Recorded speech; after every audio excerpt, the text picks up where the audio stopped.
Well, nearly 70 years later, the University of Hawaii honored a group of Japanese Americans who served their country instead of finishing their education. Today, UH handed out diplomas to the families of 7 soldiers. KITV4's Shane Enright attended the posthumous ceremony. The families of these soldiers thought their graduation day would never come.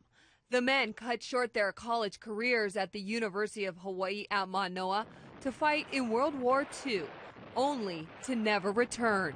We know of 7 right now that went off to fight on our behalf in World War II, did not come back, and so we're honoring them.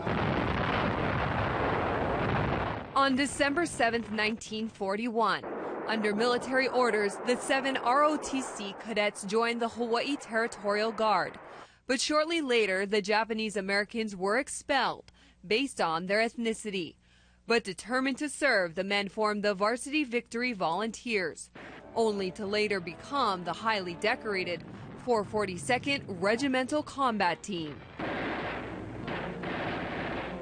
Today's ceremony provides the soldiers' loved ones with long-awaited closure. I was always thinking that if something like this is going to happen, it would have happened much earlier.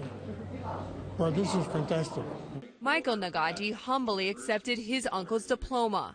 Staff Sergeant Nagaji was a carpenter from Waipahu. His nephew says the soldiers' parents would be proud to know their son achieved his degree. I'm sure if they were here, they'd be the happiest you can ever be.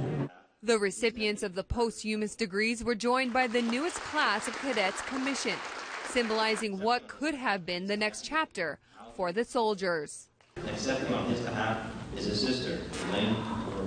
Sergeant Howard Urabe's sister says her brother studied American history at the university.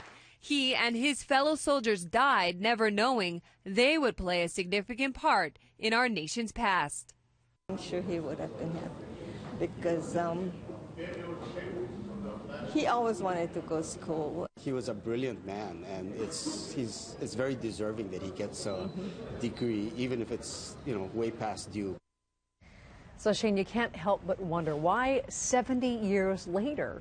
Laura, university official says there's no real reason, but more than enough time had passed, and these families and soldiers deserve this honor. Back to you.